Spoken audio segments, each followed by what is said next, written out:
cette vidéo, on va se plonger dans un opéra d'André Messager qui s'appelle Fortunio. André Messager, c'est un compositeur français né en 1853 et mort en 1929. C'est aussi un chef d'orchestre, il a dirigé dans de très grandes institutions comme l'Opéra de Paris, l'Opéra Comique ou la Société des concerts du Conservatoire, et souvent en voyageant partout dans le monde à l'occasion de grandes tournées de concerts. Il compose surtout des œuvres pour la scène, des ballets par exemple, donc des œuvres pour la danse, ou encore des opéras comme Fortunio, qui reprend une pièce de théâtre d'Alfred de Musset, Le Chandelier. L'opéra se construit en 4 actes et il est créé, donc joué pour la première fois, le 5 juin 1907 à l'Opéra Comique à Paris, salle Favart.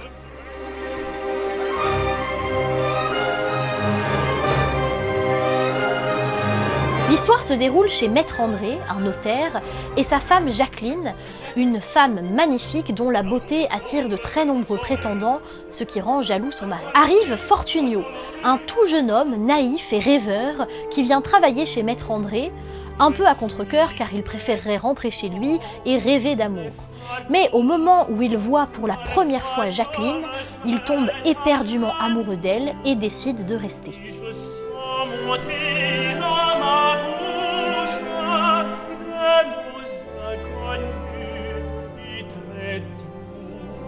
Jacqueline, à ce moment-là de l'histoire, fait la connaissance du capitaine Clavaroche, qui est à la tête d'une petite troupe de soldats de passage dans la ville.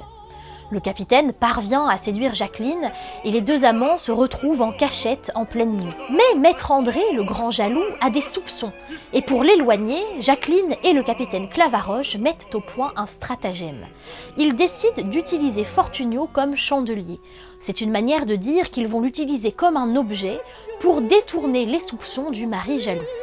En effet, si Fortunio croit qu'il a une chance avec Jacqueline, son amour pour elle sera tellement flagrant, tellement visible, que Maître André portera toute son attention sur lui, laissant le champ libre à Jacqueline et au capitaine. Comme un papillon de nuit, il sera attiré par la lumière du chandelier et ne verra pas ce qui se passe dans l'ombre. Mais qu'est-ce donc un chandelier ?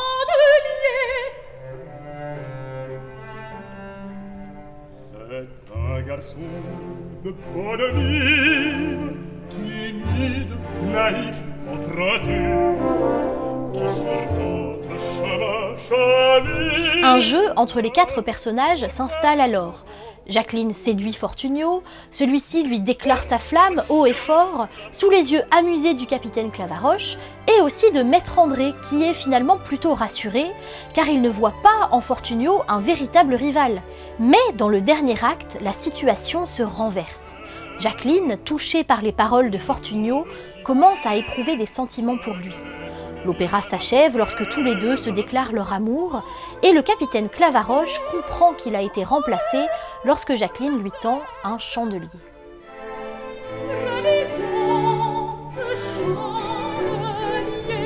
Si je pouvais avoir l'air bête, je l'aurais probablement en ce moment. Allons, bonsoir, mamie.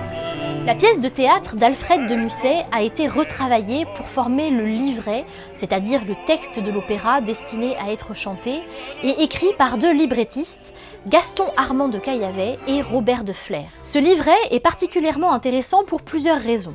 Tout d'abord, on ne sait pas toujours si le texte est écrit en vers, comme dans un poème, ou en prose, de manière libre. Certains passages montrent très clairement des vers réguliers, symétriques, avec des rimes, et parfois les vers ne sont pas égaux du tout. Ils n'ont pas le même nombre de syllabes et semblent beaucoup plus libres, ce qui crée un contraste assez frappant dans le rythme du texte. Par ailleurs, tout au long du livret, les auteurs jouent de manière fascinante sur la sonorité des mots.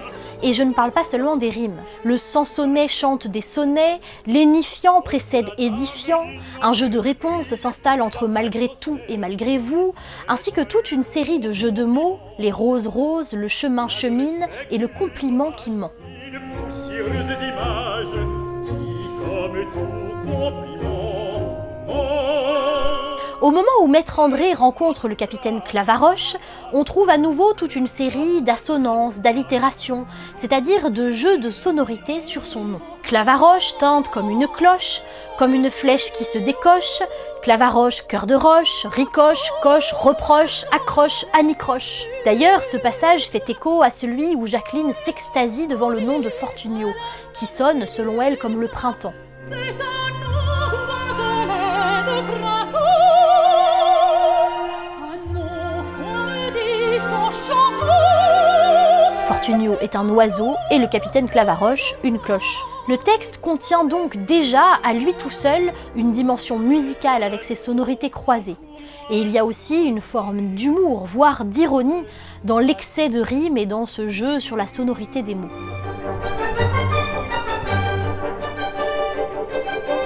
La musique d'André Messager est légère, lumineuse, pétillante, surtout dans les ouvertures d'actes, c'est-à-dire les passages dans lesquels seul l'orchestre joue.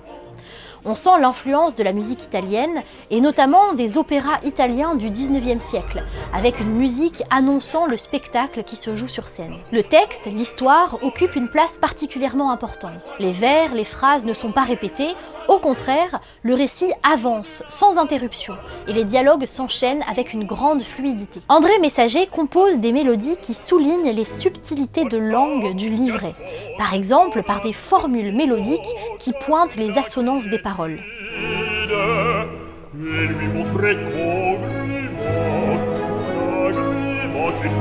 Ou encore en exagérant musicalement l'ironie du texte. Vous dînerez, capitaine, avec nous. C'est trop d'honneur que vous me faites. Je prépare ce soir une petite fête. André Messager souligne également la tendresse et la sensibilité de Fortunio, avec des sonorités douces et délicates quand il chante, comme ici avec un solo de violon qui croise le chant et la harpe qui égrène ses notes cristallines. Tout en moi la caille et la peine.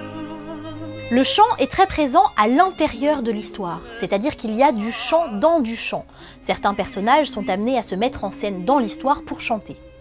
Et le compositeur fait une distinction entre les personnages. Par exemple, le chant de Maître André est lourd, grotesque, et montre que le personnage n'est pas très fin.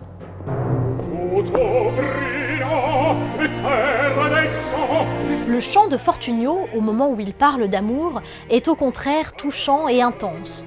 L'orchestre, et plus particulièrement les cordes, l'accompagnent avec douceur, la flûte soutient sa voix, c'est le passage le plus célèbre de l'opéra.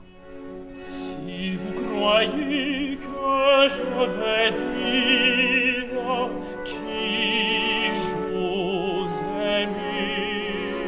Dans un passage très amusant, André Messager superpose 3 chants en même temps. Ceux de Fortunio et de ses amis Guillaume et Landry. Chacun exprime ses envies, le premier aspire à rêver, le deuxième à dormir et le troisième à boire. Et les 3 personnages chantent les uns par-dessus les autres.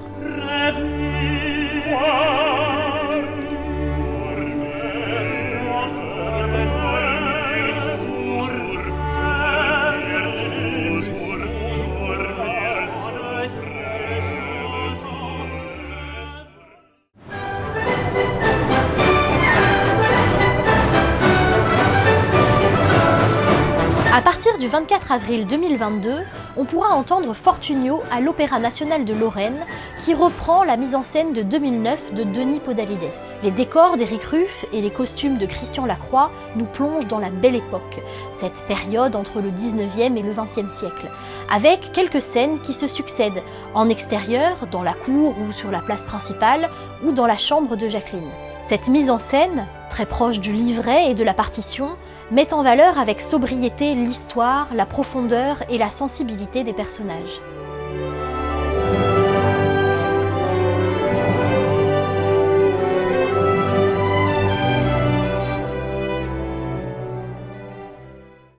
Merci d'avoir regardé cette vidéo.